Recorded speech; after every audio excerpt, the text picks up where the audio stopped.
Hello. Just like to welcome back everybody. Thank you so much for joining us. We are grateful to have you here. At this time, I would like to call up David Stevenson, the CEO of the Moosehide campaign, with Dr. Lee Brown to lead our fast break ceremony. Okay, awesome. Everybody. Yeah, I'd ask Dr. Lee Brown to come up and join me, and we're going to ask everybody who fasted today, all the fasters, to come forward, if you could. Anybody who was fasting today.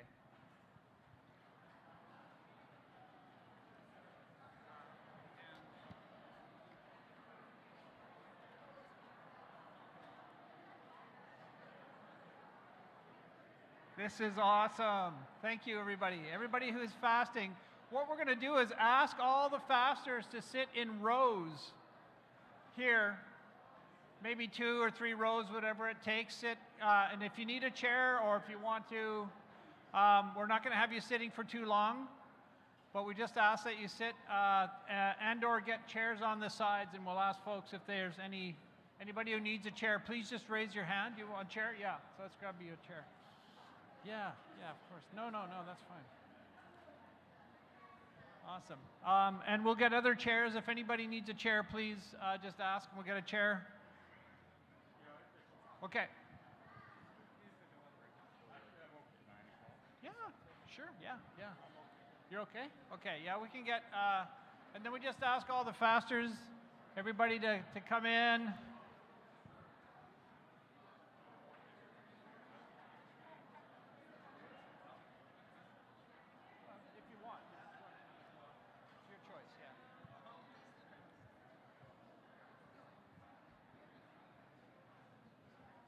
So this part of the day is when we ask for the fasters to come forward and do a little bit of a fast breaking ceremony with us just to honor the fasters, and is so grateful that everybody's here to witness that. And so if you guys can hand out the water and berries, let's go for it as much as you can. We're going to hand out to the fasters some water and some berries. What we're going to do is each of you should have a glass of water and a cup of berries. Please don't have the water or the berries first. What we're going to do is talk a bit about that. And then what we'll do is when the time comes, we break the fast with the water first. And we'll talk about that in a second. And then you can have your berries. And that'll be the end of your fast. As soon as the water touches your lips, that's the end of the fast. So you'll each get one of those. But what we'd like to do is just take a minute to reflect on the day, and in particular, just to ask each of you, as you're getting your water and your berries ready, to take a moment and just remember, why the heck did you do this? Stop for a second, and I would recommend that you decide how you want to do this. It's just an offer, but be really clear with yourself why you did this and what you hope to bring out of it, and to not share that with anybody for 4 days. So wait 4 days before you talk about why you did this. And in this moment now, while you've got your water and your berries coming, to really think about why you did this and what you hope to come of it. And then when the water touches your lips, to let go of anything that was behind you in the day. And to give up all hope that you're going to change anything in the past. And take a moment to be grateful for that water, be grateful for the berries, and be grateful for yourself for the work you've done. And take a moment. But I'd recommend not drinking the water yet or the berries. And then we'll ask, as that's happening, we're going to ask our elder and one of our guides for this work, Dr. Lee Brown, to say a few words. This is an extreme case of never being the speaker before the meal. If you don't get too many berries, well, I had a few. I don't know what to say besides what I just want to echo a little bit. When you drink that water, take the time to feel it going in your entire being. Breathe in the goodness. If you feel good, breathe in the goodness. Let it go through your body. Let it bring healing to every part of your body. And the only other thing I want to say is that thank you for fasting. This is more than we were expecting.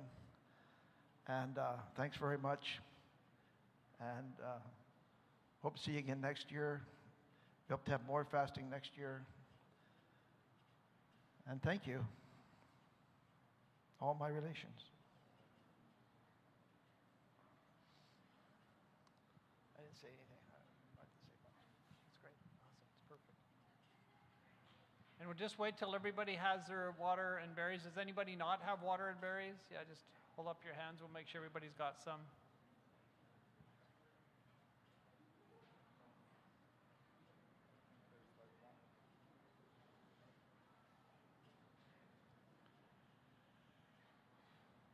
And just to take a moment while the last folks are getting their water and berries, that it's Paul and Raven's vision that you would be amongst 1 million people doing this together at the same time one day. And Paul and Raven would say, if I might be so bold, that would send a significant reverberation throughout the physical, the emotional, the mental picture that Canada holds itself, and Canada's spiritual, whatever that Turtle Island spiritual energy is, that this would send a significant reverberation through that and an energy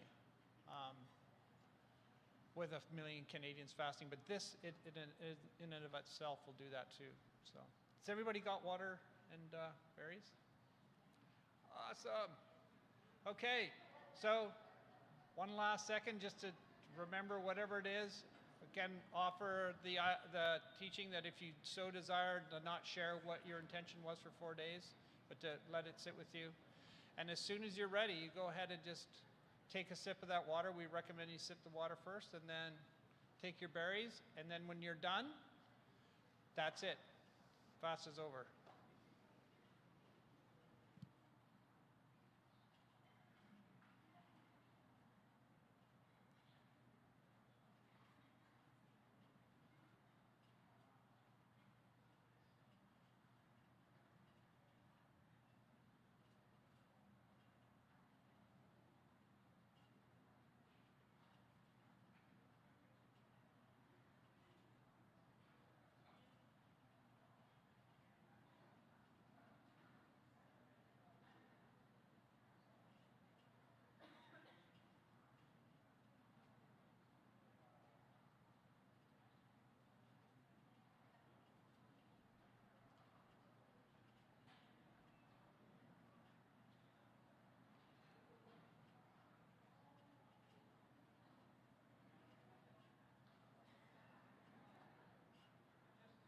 Everybody that's here supporting the fasters, that just to know that if you didn't fast today, that your role of being here and being present and witnessing is integral to the whole process, is essential to the fasting process. So thank you for witnessing and being part of the fasting ceremony.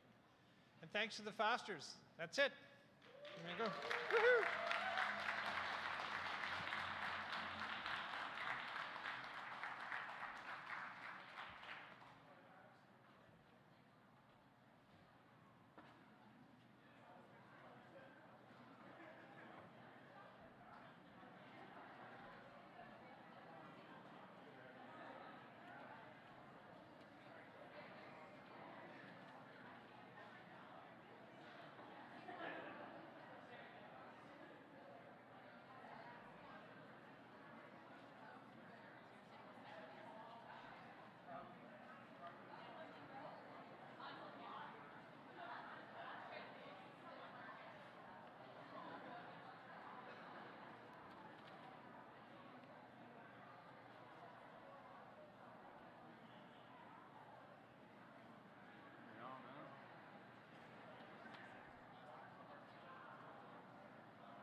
Thank you to all of you that were fasting today.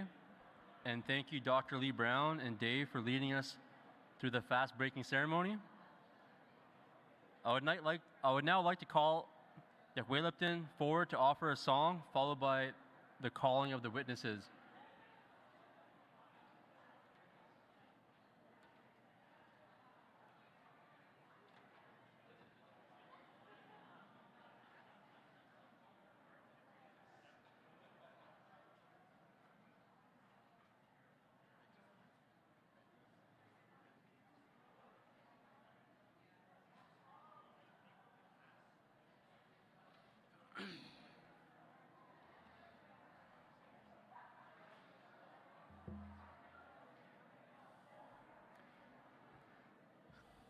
So, Aitzquecho CMCA and Ashwalakwa. Aitzquecho CMCA and Ashchalacha. Once again, just thanking my dear friends and family. I also would like to echo my brother from another mother, David's words of gratitude to our fasters. And I was like visualizing this physical oxymoron of fasting and the slowness of the day for those that were fasting. But my gratitude to each of you for your commitment and your dedication to acknowledge our women and children that are experiencing violence yet in their lives. And that may your fast bring medicine to our communities and to our loved ones that need it. So, Heitska. I'm going to share a song that I composed for my grandkids. And it's, the words again are in Kwakwala, in my mother's language. And the words are Kwalayu, Kwalayu. And in Kwakwala, that means the reason for my being. And Kaso or Kasowa in our songs, I'm truly grateful. And so we think about what many folks here have spoken in our next generations, you know, our young hearts and minds that are here with us today, and that we extend our gratitude for those young ones being in this space with us. And that not only are they medicine for the work that we do, but they're also the reminder of why we do this and why we come together. And so this is that song, and it started with when my little granddaughter, I call her my little granny, because the word Sila in Lekwungen can either mean grandparent or grandchild, depending on the context. And so when my first grandchild came into my life, she became our little granny within our household. We'd go for walks, and I'd be pushing her around in her buggy, and this song came to me. And then I reached out to a few elders in our Kwakwakiwak community and asked, you know, some suitable words that could accompany this song. And the suitable words that came back was the reason for my being. I'm truly grateful. So, Kwalayuk Asowa. So, Heitska.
I love lullabies, and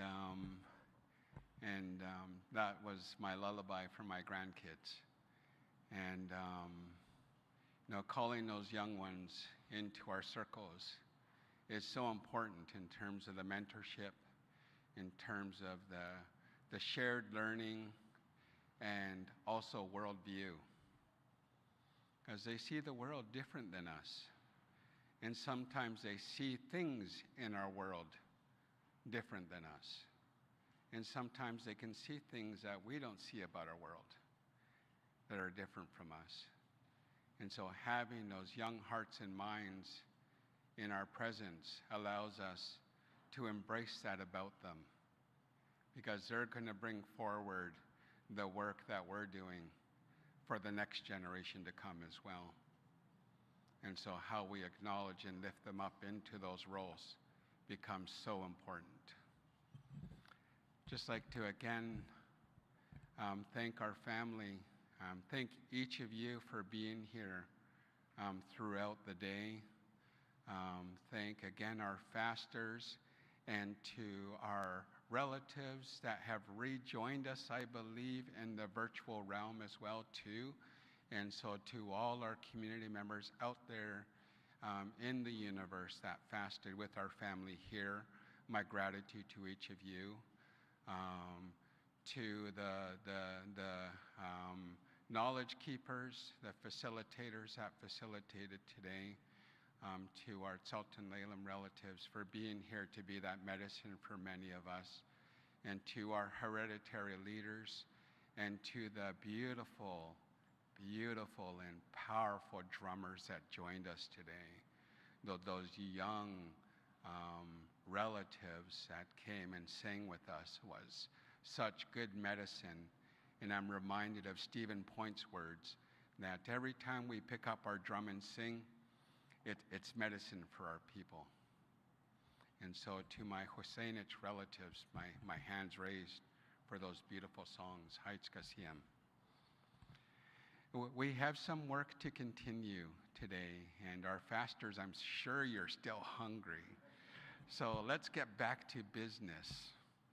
And I'd like to call my Mooside family up to be with me as we call the witnesses back forward. Haitz Kasiem.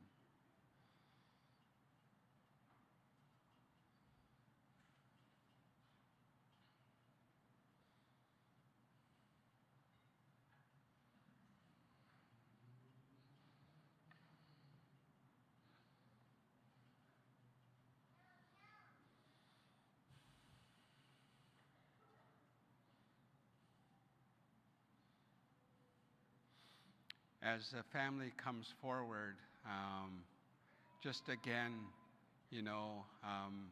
I had lots of curiosity about not only the blanket, but the bandana, and then the 50 bucks that I have adorned on the blanket.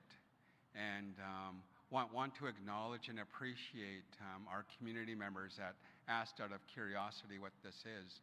And like that pin, it's my humility to acknowledge that when we place this bandana on a speaker, it's to ensure that journey from here to here is done in a good way. And so it's nurturing and looking after that space and that longest journey from our brain to our heart.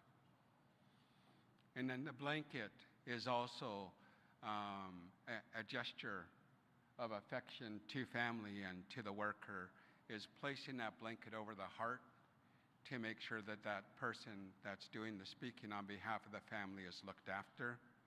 But also in our teachings, when you blanket someone, how it's been taught to me is you're wrapping the love and the care of our matriarchs, both past and present, around that individual, so that they can walk with the respect and integrity of the women within our communities. And the 50 bucks, I just like saying 50. It's just like 50 cents, right? That 50 bucks is to acknowledge me as their speaker. And I shared this earlier that in our ways, you hire someone to speak on behalf of the family. And I couldn't express this any more that expressing ego or presenting ego is taboo in our culture. And we call it awas chausit, teachings that I'm an ordinary being. And that reminds me to walk without ego. And we have a beautiful teaching also, kwalung. And kwalung is an imaginary hook that hangs outside of our ceremonial house. And that hook is where we hang our ego and our personal political aspirations on that hook. And the hope is, through the work that we've done together, that we don't need that stuff on that hook anymore. And so it's such a beautiful teaching, and my ancestors had many layers of these that allowed me to become the human that I'm doing my best to be in this world. And so thank the family again for acknowledging that work. Thank each of you, and just calling in that work that we'll be doing to follow in protocol with the witnesses and asking them to come forward to say a few words on behalf of the family. And so we will start that work now. So we'd like to call forward Richard Pelissier Lush to come forward to say a few words. Haitzkasiem.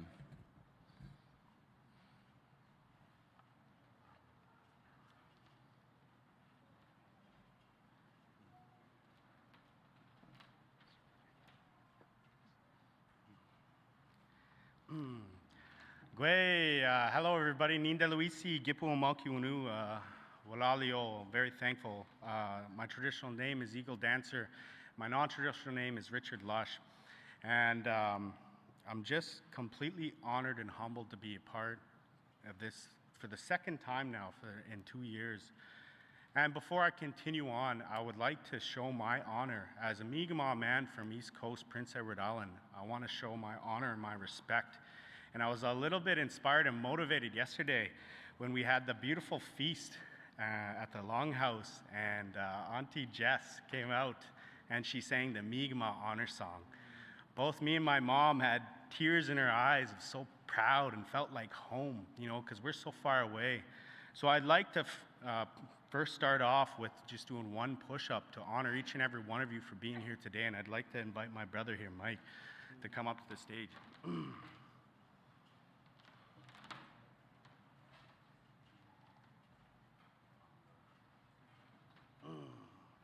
This song is written by Elder George Paul, and he's a tremendous Mi'kmaq elder, and he's continuously teaching and giving advice and education anywhere he can.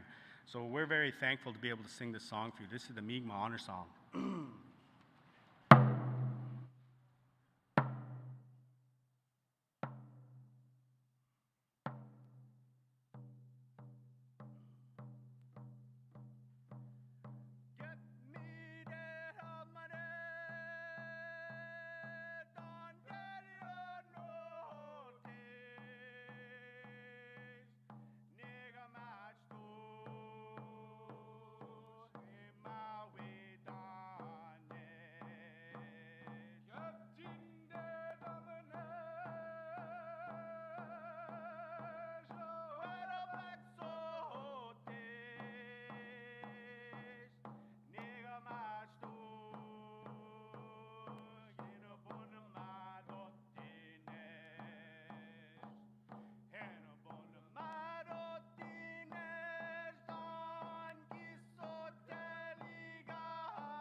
It's funny, you know, we just met at the airport in Vancouver, actually, and he's like, "Oh, I think you're going to Mooside, eh?" Yeah, we are.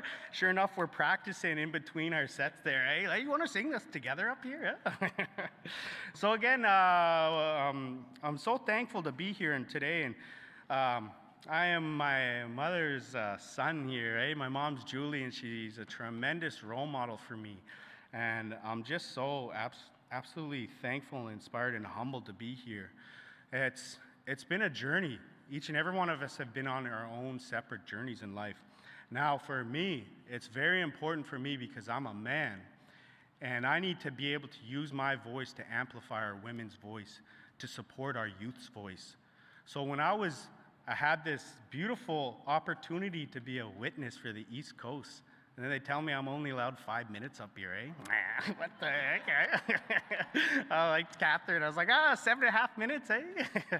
But I'm very conscious of our fasters. So as for myself, I was raised by two very strong women. You know, at a young age, I knew my role and what my responsibilities in life. So when I was able to go and kind of poke my head into different workshops today, I felt so much inspiration. I heard a lot of belly laughs to my elders over here and my brother, and I also want to say thank you very much to both you and my brother over here for allowing me to drum with you guys today. I may not be on my own territory, I'm on your territory, and I celebrate with your language and your song, and it's so beautiful to me, and I'm very thankful. Eh? Now, it's very important for me to amplify my voice to support our women, our kids. You know, never leading in front, but leading behind or beside. That's very important. And now I could always go and teach the youth and be a mentor for the youth and create inspiration and create their path and help pave the way that they're going to follow in life. Every path is different in life. I grew up as a professional football player. I played football for 20 plus years. You know, I got to be a part of CFL professional athletes and stuff. Now, I always asterisk, I never got to play in a game, but I got to be a part of locker rooms. Now, that's good and bad. With locker rooms comes that male toxic attitude, right? So growing up, I had no emotion. I was a robot, you know? I didn't share how I felt. I couldn't sympathize with anything that was around me. It was just a shell of who I am. And it took many years of healing for myself to realize and taken under a wing of an elder, a junior Peter Paul from Scotchford First Nation, and he took me on a sunrise ceremony. It was one of the most beautiful things that I ever experienced.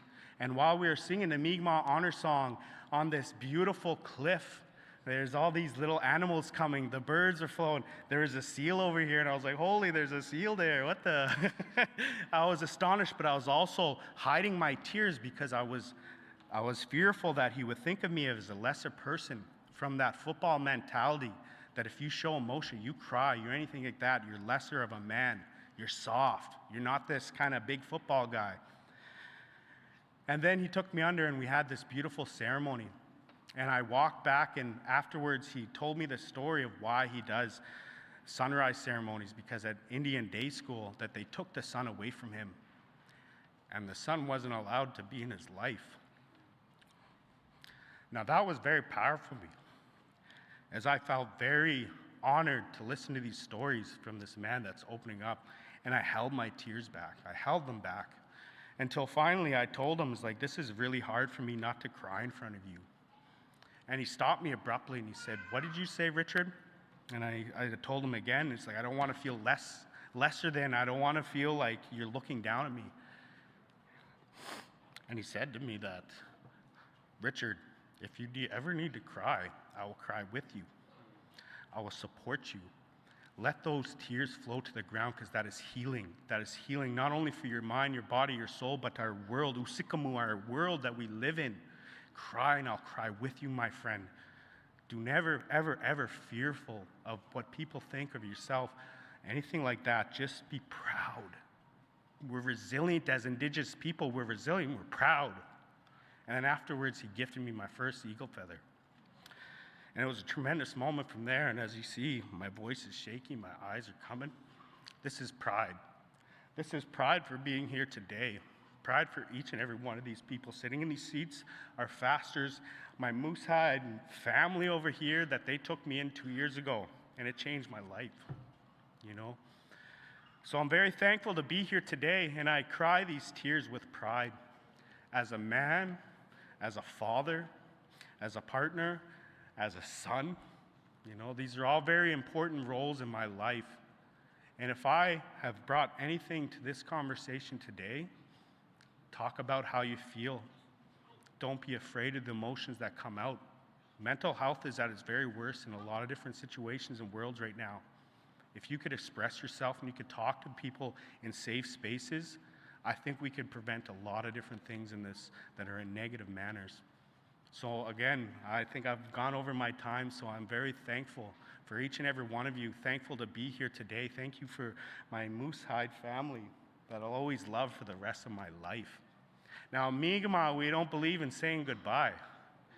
Goodbye is too permanent, you know? We believe that one day, spiritually, physically, mentally, that we will enter and have a friendship again. So instead of saying goodbye, we say namoltes. Can we all say namoltes together?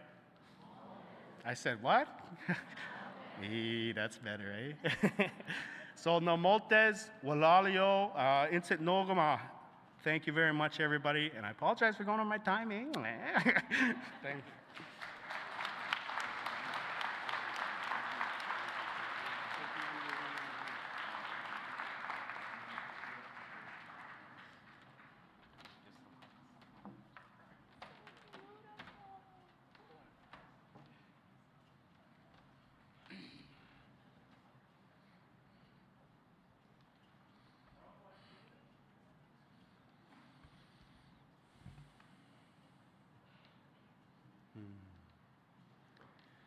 Just once again would like to thank our relative for speaking in, and that reminder that, that human quality of not only vulnerability, but vulnerability is often balanced with courage. You know, that ability to express and to be the true human beings that we are. So, Heitska. I'd like to invite Shayla Stonechild to say a few words. Heitska Siem.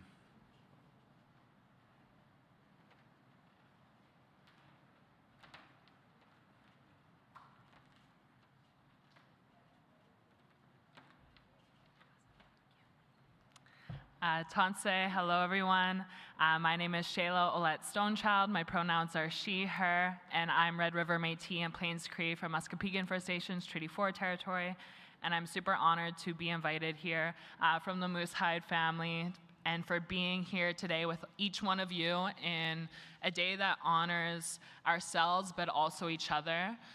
Today, speaking for the Southern Door, I witnessed at the beginning, I don't know if everyone was here, but there was a moment on stage that happened between Raven and her father, and it was really her dad just thanking her for all the work that she does and offering her a lot of love and kindness and support. And honestly, it made me really emotional because my father is no longer here, and he passed away when I was 16 years old. And so I never had the chance to have that support of unconditional love from my father. And the reason my father isn't here is because he went to residential school and he was institutionalized. And there was another woman that shared here this morning of how the residential school system, it was easy for someone to assimilate into the prison system because it was similar. The residential school system, was set up to kill your spirit. And my father was institutionalized, and eventually he did pass away within the prison system, and he took his own life.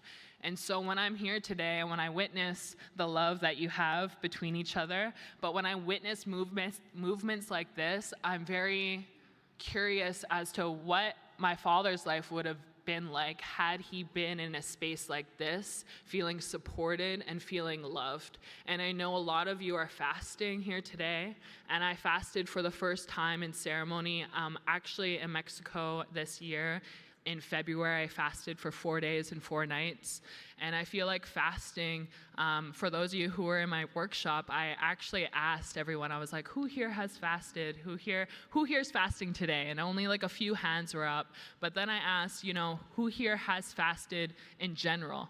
And a bunch of people's hands went up, and it was all people from all different cultures. And I was like, wow, like to see that we come from different communities, yet we have this connection through devotion, connecting us to something bigger than just ourselves. I was like, wow, we have so much to learn from each other, and it's very inspiring to see that fasting and this dedication to end gender-based violence is bringing us together in community, because this is where we find healing. We find healing of movements like this and feeling like we're supported. And so thank you to all the fasters, and I will fast next year. Cha.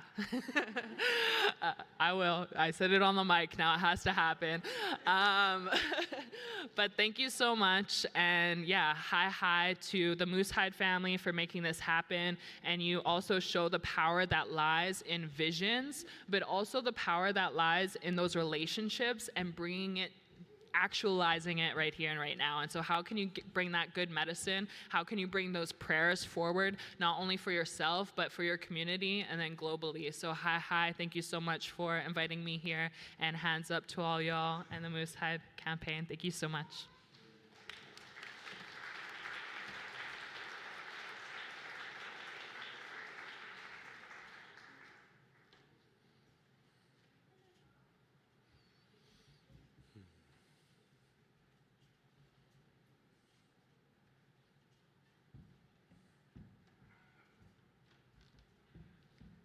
Just would like to take an opportunity as well to thank Shayla for your good words and for your medicine.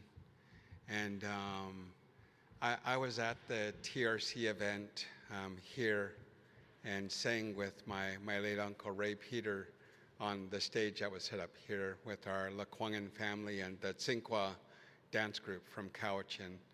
And my uncle was the one that gifted my curiosity of song into my spirit at the age of 4, and became a mentor in my life around that. And he was also probably one of the most tremendous orators that I know that was a part of this world. And so to acknowledge, our loved ones, that passed on those teachings, but also our loved ones that, unfortunately didn't have those opportunities for those teachings. That resonates in a deep way, as both my parents attended residential school, and the hurt shows up in various layers, and to build our curiosity and understanding around that is so important. But in that TRC event, I was in conversation with a relative from the Kwakwaka'wakw community, and he shared we spend more time institutionalizing our pain than healing for our people. And so here we are, as community, and beginning that journey of healing for our people. And how we do that and how we create that continuity becomes more important. So, Heights Kasiem for that reminder. I'd like to call forward Cindy Stevens, please, to share a few words. Heights Kasiem.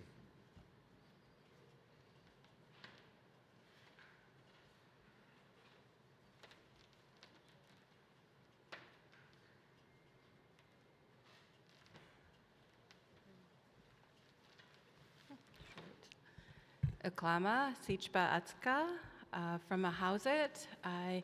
I'm adopted into a Heshgrit. My name is Cindy Stevens, that's my English name. I've been with the Moose Hide campaign for probably the beginning, and so I'm very proud to be a part of this movement and have witnessed over the years many amazing things.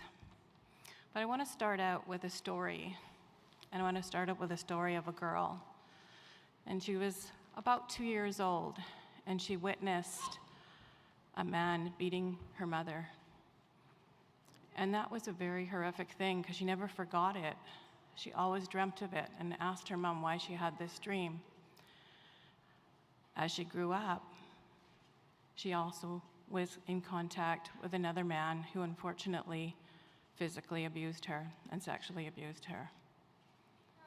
And then as she grew up more, she actually ended up marrying someone who physically abused her and left that relationship for another one where that person was physically abused again. What I want to tell you is that's my story.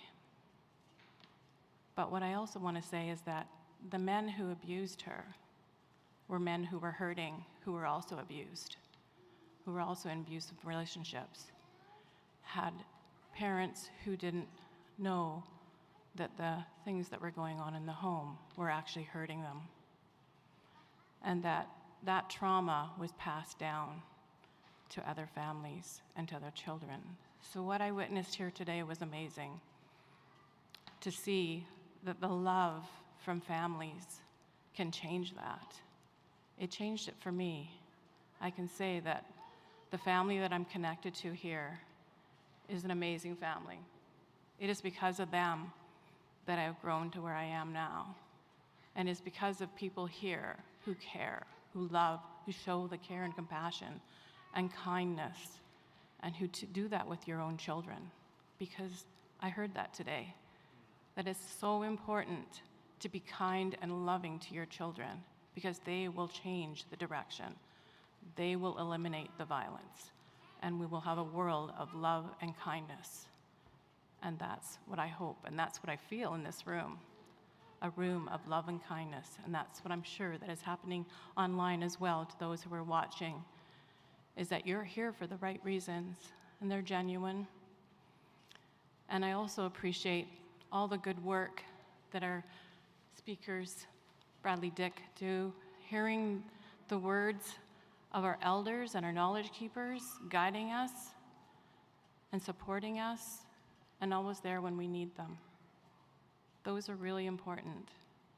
So always keep listening to those words, even though sometimes they're long. It's important. And you'll hear the story. You'll hear what you need to hear. The story is really important. So thank you to everybody for being here. Thank you for always supporting the Moosehide campaign. And thank you for the honor of being the witness to this. And I do plan to share what I've learned today. Thank you to the Moosehide family as well.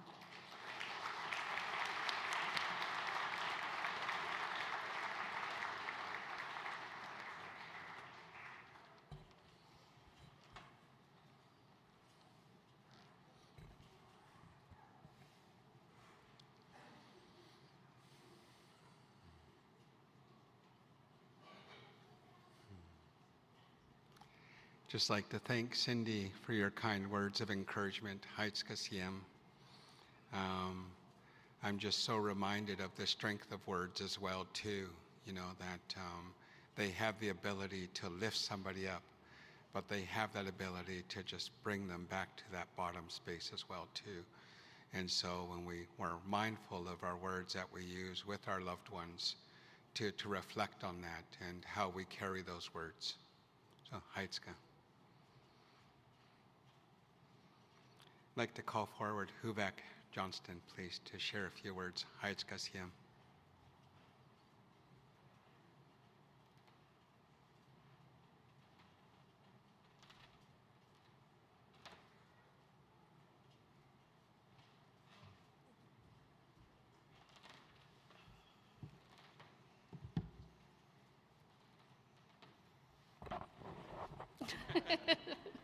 I'm so short. I should have asked for a stool. Hello, Kafi. Uvanga huvak. Uming magtok mi utaw yunga. Rajagimi adzo nolakalatunga. I'm originally from Uming Magtok in Nunavut. Now I live in Edzo, Northwest Territories. Hi, Chika Osiam. Did I say it right? Megwich. Kwanakotit, Koyanamik, Nakumik. So wherever you are, try to learn the indigenous way of saying thank you. I always try to tell people that it's really important to try and don't be afraid of saying it wrong or doing the wrong pronunciation. Somebody will help you. It's like that with my name. Huvak. I get a lot of people saying Hovak. It's not Hovak, it's Huvak. And Huvak means fish eggs. It's a really ancient name that's been passed down. So it means a lot to me. You guys are gonna be kind of sorry because like they didn't give me a time limit. I'm gonna be one of those aunties that talk forever, and you're like, come on, we're hungry. I won't do that.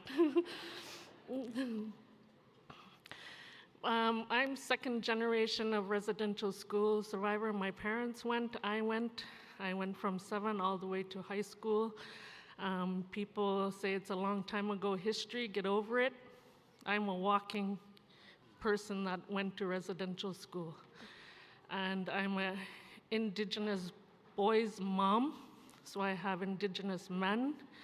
And it's really important to participate in programs like this, and it brings a lot of awareness, like the important work that needs to be done with us first.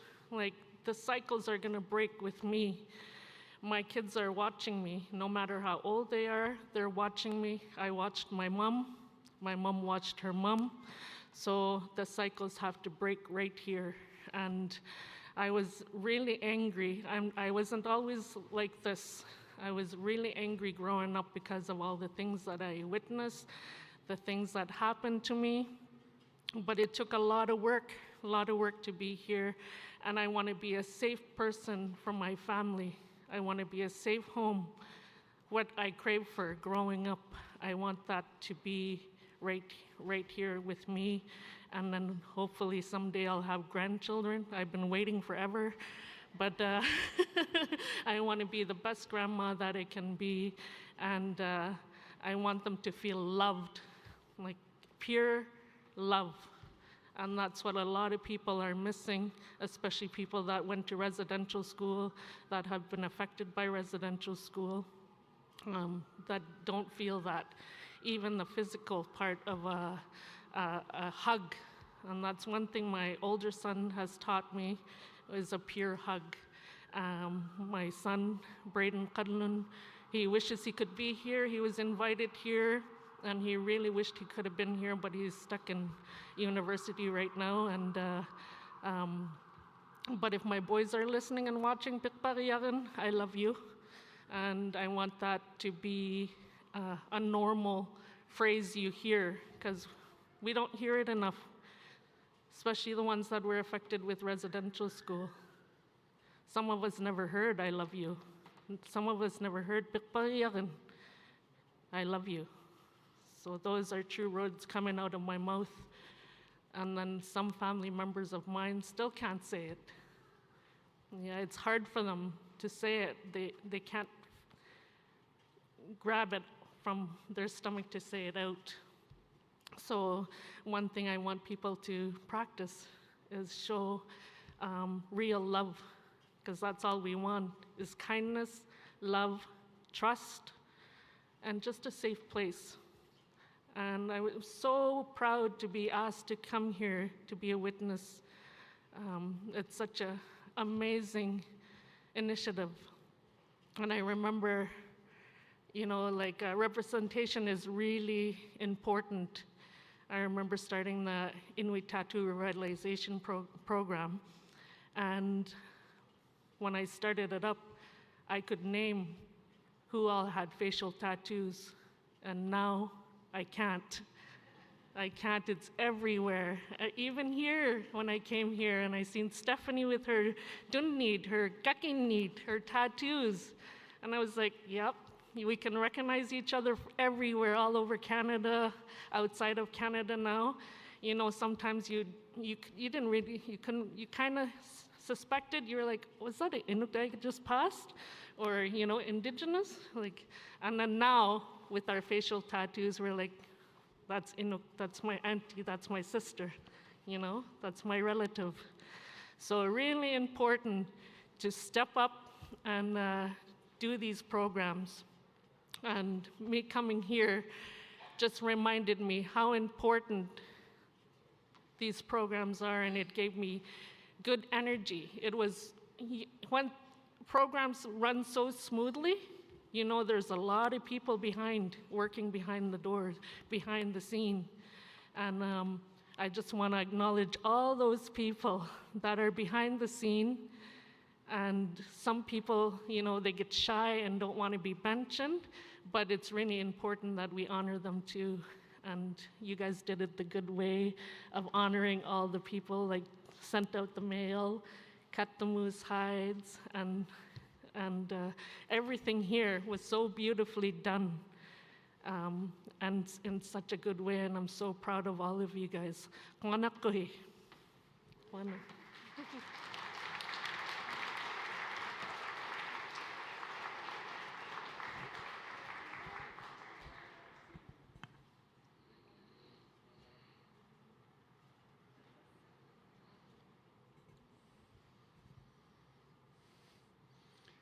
Just like to say Haitzkasiam to Huvak for your beautiful words and that reminder of, again, of those next generations, and that in our ways, as Lakwangan, we say Kleto, and that means that I'm serious about you like nothing else in this world.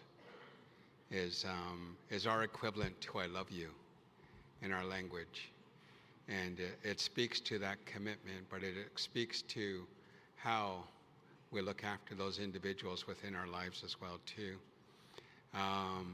Again, just closing this part, would like to thank my Moose Hide family, and they should have been standing here with me still.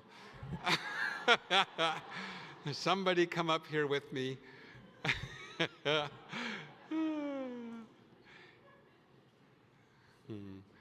It was in the fine print of our agenda. As we acknowledge each of you, of course, and our witnesses that we called formally forward, you know, to do this work, want to remind that each of you are witnesses to the work today, of course, and you know, the encouragement to bring that home with you and to share with family. As my uncle Ahikalak always shares, what good is a gift unless you pass it on? And so with that, Haitzkasiam.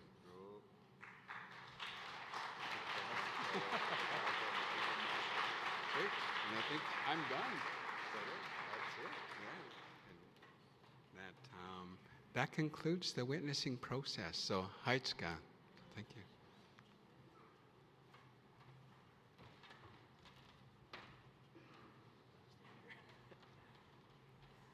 That was amazing. Thank you to the witnesses. Man, that was, so, thank you, Yuxwelupton, for doing such an important work for the family. Thank you. For such an important work for the family. Now I'd like to invite Paul back onto the stage for some closing remarks.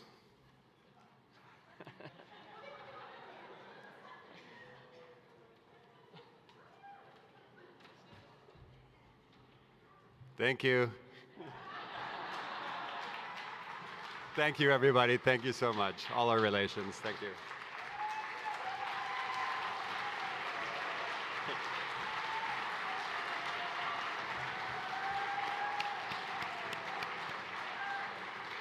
So, thank you, everyone, for bringing your good thoughts, integrity, and actions to take part in Moose Hide Campaign Day today. Before we close for today, we'd like to share a video that the team at One Media put together for us to recap all we have lived together throughout the day.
Anybody else get emotional with that?